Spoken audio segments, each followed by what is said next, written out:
Modern Indian farming doesn't just run on water and soil, does it? It runs on electricity. Whether it's powering heavy tube well pumps for irrigation or those massive cold storage facilities that keep harvests fresh, a reliable rural power grid is absolutely the backbone of agriculture. But for you, as BTech agriculture engineering students looking to master that grid, we first need to follow the invisible journey of magnetic energy. So, in today's explainer, we're going to unpack the physics of magnetic circuits and transformers. Okay, let's dive right in. Here's our roadmap for this Unit I prep. First, magnetic circuits and flux. Then, reluctance and core losses. Third, the anatomy of a transformer. Fourth, phasors under dynamic loads. And finally, efficiency and practical testing. This explainer is basically your complete guide, taking you from the absolute first principles of magnetism all the way to practical transformer testing out in the field. Section 1. Magnetic Circuits and Flux. The Rules of Magnetism. You see, to understand how heavy agricultural machinery actually operates, we first got to understand the closed loops that channel magnetic flux. So if you know Ohm's law from electrical circuits, where voltage equals current times resistance, well, guess what? You essentially already know how magnetic circuits work. Notice how perfectly Hopkinson's law mirrors Ohm's law. It's this brilliant analogy that instantly makes magnetic circuits intuitive. In magnetism, our driving voltage is the magnetomotive force, our current is the magnetic flux, and our resistance is reluctance. Think of it exactly like water pressure pushing flow through an irrigation pipe.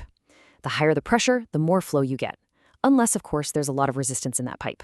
Let's quickly look at the math behind that driving force. Magnetomotive force, or MMF, is simply the number of turns in a coil, that's N, multiplied by the current, I, giving us ampere turns.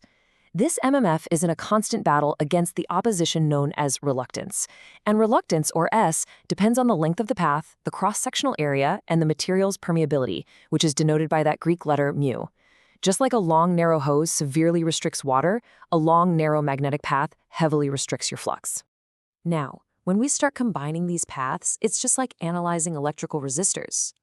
Identifying whether a magnetic path is in series or parallel tells us exactly how the flux is going to behave and how much MMF is required.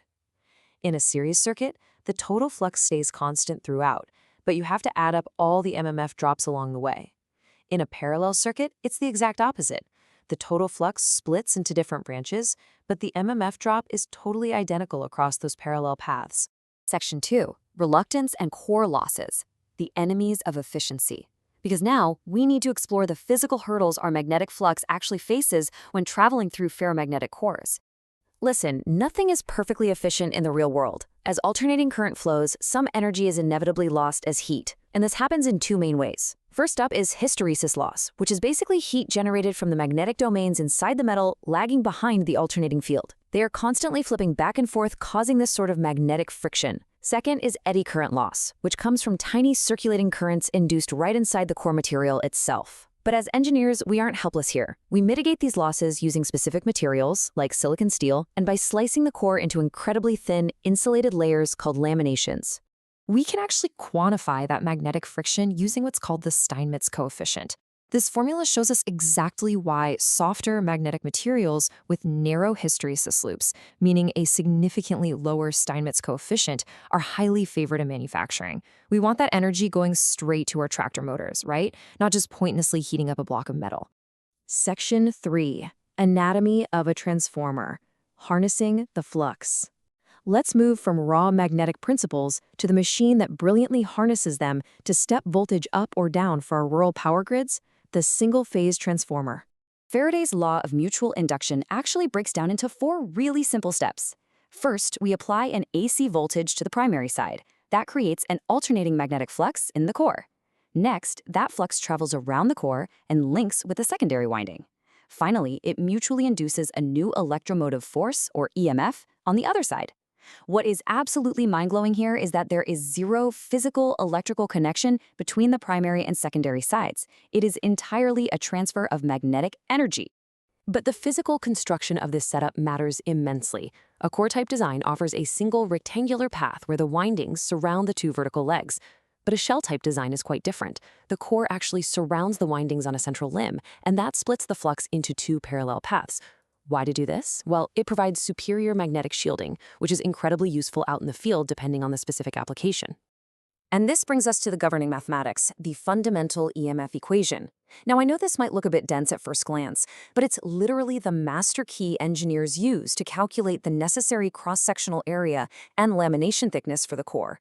The induced voltage, E, relies on a constant of 4.44, the frequency, the number of turns, and the maximum flux. Nailing this calculation is exactly how we unlock true grid efficiency. Section 4. Phasors under dynamic loads. The real-world shift. Because let's face it, transformers don't just sit perfectly empty in a lab. Attaching real-world agricultural loads dynamically shifts their internal magnetic behavior. But before we even turn on a pump, let's look at the no-load condition. Even at no load, when absolutely nothing is drawing power on the secondary side, the transformer still draws a tiny current, about 2 to 5% of its full capacity. Why? Well, just to establish the magnetic flux with the magnetizing current and to feed those unavoidable hysteresis and eddy current losses we talked about earlier. And crucially, this no-load current heavily lags the supply voltage by a massive 75 to 80 degrees. So what happens when we do attach a load? The electrical behavior actually morphs depending on what we plug in.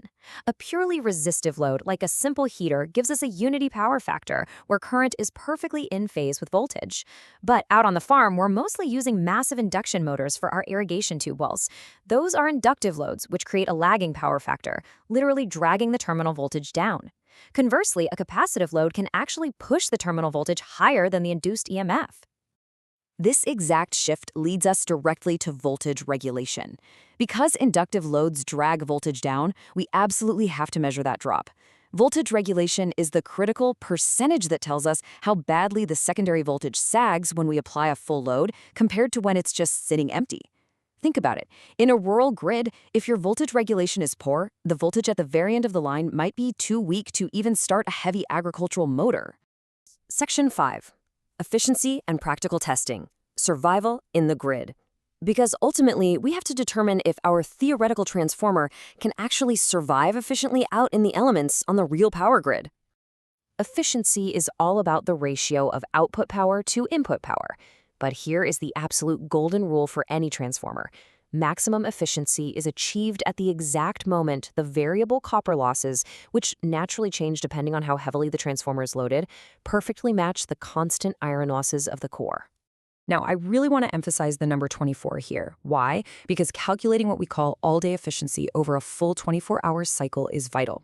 You see, distribution transformers out in agricultural fields remain continuously energized on the grid all 24 hours of the day. They are constantly feeding those iron losses, even if the farmer is only running their equipment for a few hours. Therefore, calculating energy output over 24 hours against energy input over 24 hours gives us the true practical efficiency of that machine. So how do we figure out those losses safely? We have the ultimate testing showdown.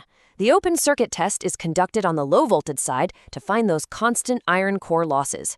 Then we have the short circuit test, run on the high voltage side at a very low voltage to safely find the variable copper losses. The wattmeter reading from the open circuit test gives us our pure iron loss, while the wattmeter reading from the short circuit test gives us our full load copper loss.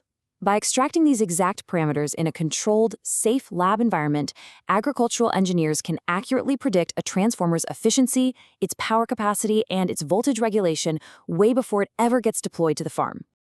We've covered a ton today, from the fundamental laws of magnetic circuits, how to battle core losses with laminated steel, and how to rigorously test transformers to ensure they can power the heavy demands of modern agriculture. But as you continue to study and prep for your exams, I want to leave you with this physical limitation to ponder. Knowing what we now know about reluctance and parallel paths in the air, can engineering ever completely conquer the invisible leaks of magnetic flux? Think about that one. Thanks so much for joining me on this explainer, and I'll catch you next time.